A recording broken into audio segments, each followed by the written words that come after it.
because the dignity of the human being is non-negotiable. Believing in the United Nations is also believing in a rules-based world. Rules shape behaviours to which the vast majority of international actors adhere. Even when they are breached, they provide a basis for accountability and enforcement. Rules are the voice of reason used in international relations. They are the best defense against the law of the strongest. A world without rules is uncharted territory. A time without rules is returning to the Middle Ages. The path proposed by the United Nations Charter is fraught with obstacles, and will never be fully completed. That is why the example of those who have been committed to its values is so precious. These are people working under extreme conditions, risking their freedom, their physical integrity, or even their lives, in a world plagued by conflict in all too many regions.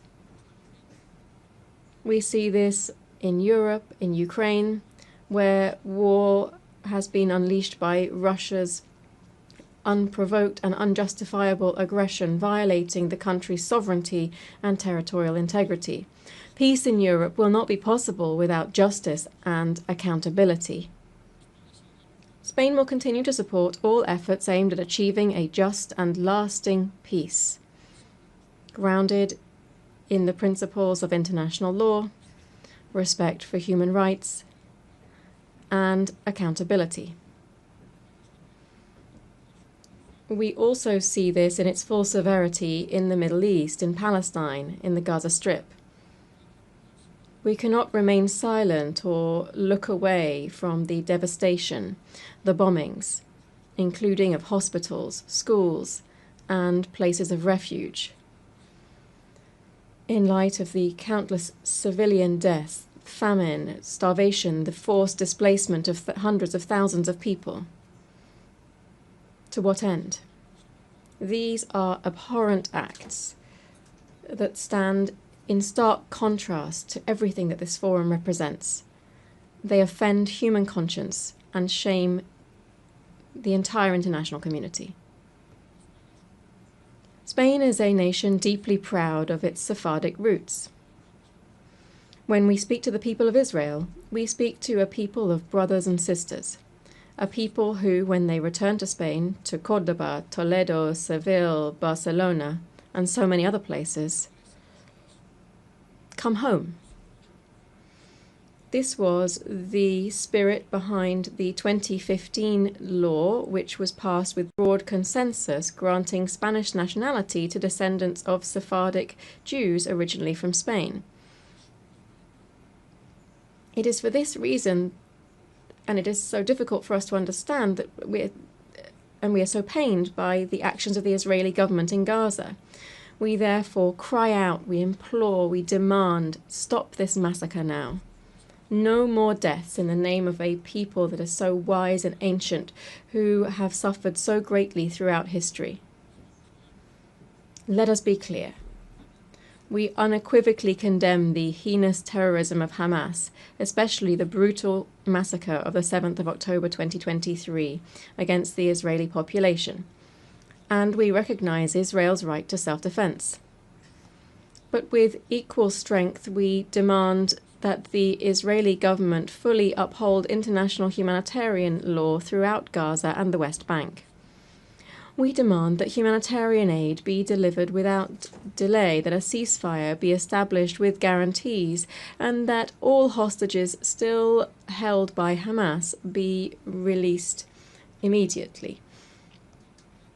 The international community must shoulder its responsibility to achieve as soon as possible a viable solution that would include the existence of two states, the recognition of the state of Palestine by an increasing number of member states of this organization, to which Spain added its voice this past May, must contribute to achieving a just and definitive regional peace based on the implementation of United Nations resolutions and on the universal recognition of the State of Israel.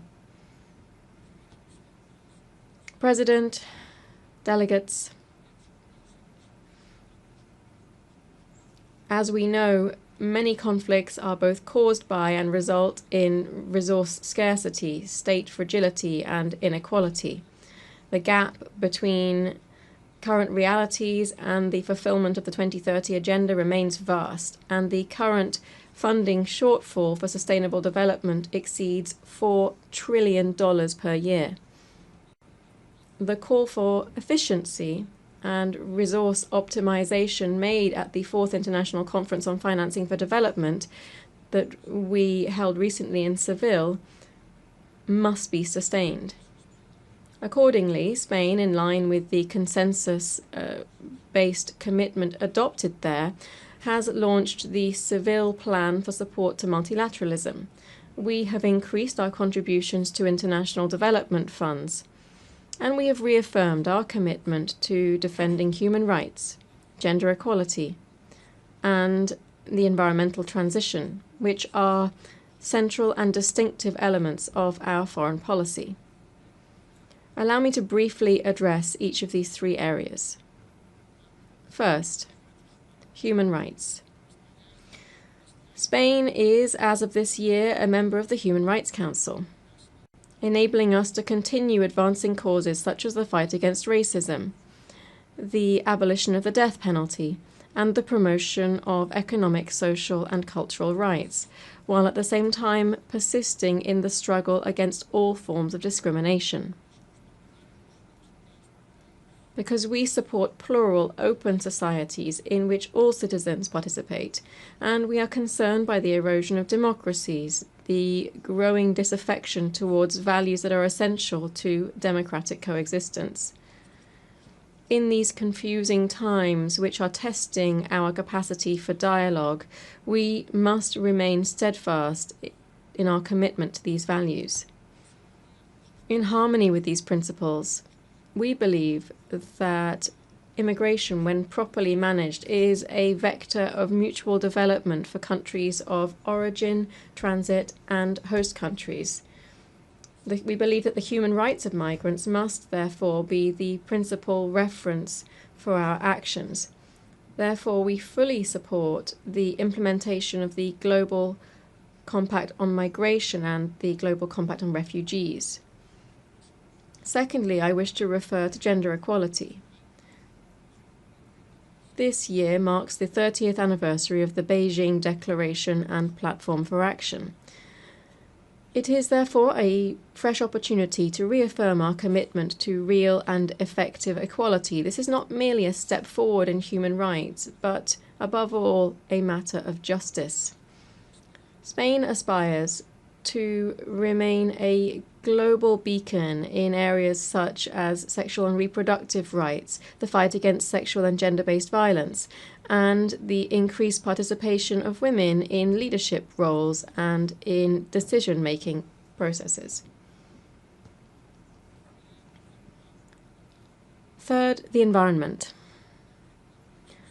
The triple planetary crisis that we are facing, climate change, pollution, and biodiversity loss, demands strengthened governance and sufficient resources to accelerate a just energy transition. This must enable us to triple renewable energy capacity, double energy efficiency, and to continue decarbonizing our economies. These are goals that are as ambitious as they are essential, and doubt must be completely excluded from the equation here. Spain calls for consensus and ambition ahead of COP30, which will be held in Brazil this November. There are other just as important challenges, including managing the impact of the transformative revolution known as artificial intelligence, which can accelerate progress on the 2030 agenda if we know how to direct it towards a fair and equitable digital transformation. And in health, the global dimensions of which were tragically evident during the recent COVID pandemic, we welcome here the consensus reached on the pandemic agreement, This strengthens the central role of the World Health Organization within the global health architecture. Madam President, Spain's foreign policy is built around three fundamental axes based on geography, history, and conviction. These are towards Africa and the Mediterranean, towards the Americas and the Atlantic, and towards Europe. I would like to share some thoughts on these three areas. Spain is well aware that Africa represents a strategic global interest of the highest order. The present is marked in certain countries by structural deficiencies and some brutal conflicts and wars that receive insufficient attention when compared with others that I've already referred to. Here I'm referring to numerous peacekeeping operations in the region to which Spain contributes decisively. This is the case in Western Sahara, where Spain will continue to support the Secretary General's personal envoy in seeking a solution that is acceptable and consistent with UN norms and frameworks. Africa's future will be shaped by a young, dynamic, and proactive population that is increasingly engaged in global affairs. That's the future that we must support. Spain has therefore adopted the Spain-Africa Strategy 2025 to 2028. We want to develop a partnership based on concrete action and shared interests, and to promote vibrant African multilateralism embodied by the African Union and other sub-regional organizations. Strictly bilaterally speaking, I must mention the special relationship of neighborliness and cooperation that binds us to the Kingdom of Morocco, which in recent years has been revitalized to the benefit of our peoples. Latin America and the Caribbean represent for Spain a community of kindred nations, an irreplaceable part of our identity strengthened by shared heritage, that is, the Spanish language, spoken by 600 million people around the world. Spain holds the pro tempore secretariat of the Ibero-American Community of Nations until the end of 2026, and Madrid will hold the next Ibero-American Summit. We will continue to support the EU's engagement in the region, which will culminate this year in the EU CELAC Summit that will be held in Colombia next month, November. The European Union is one of the greatest achievements of concord and a model for multilateralism. Its voice is more necessary than ever in these times. We therefore advocate for a union that is increasingly effective, cohesive, secure, and competitive on the global economy. I think it's important to recall that on the 11th of June this year, we launched a definitive political agreement regarding the key aspects of the future accord between the European Union and the United Kingdom. This was a historic agreement that respects Spain's position on sovereignty and jurisdiction over Gibraltar, which will bring confidence, legal certainty, and stability to the lives of the populations of the Campo de Gibraltar and Gibraltar itself. Madam President, I began speaking about the past and present of the United Nations, and I shall dedicate my last few words to its future. In these times of severe budgetary constraints, I call on all member states to reaffirm their commitment to this organization.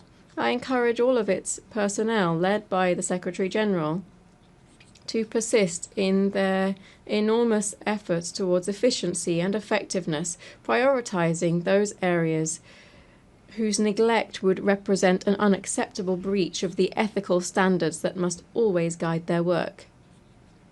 We continue to believe in the need to advance reform initiatives, and we offer our capacity for dialogue and consensus building, as well as our firm multilateral conviction in this endeavour. On this 80th anniversary, which coincides with the 70th anniversary of Spain's accession to the organisation, I wish, Madam President, to renew my country's recognition of all of the men and women working within the United Nations. You are the custodians of the memory of the 20th century and the guardians of the hopes invested in the 21st. And it is now, when so many questions are surrounding multilateralism and cooperation, that we need you most. Thank you very much.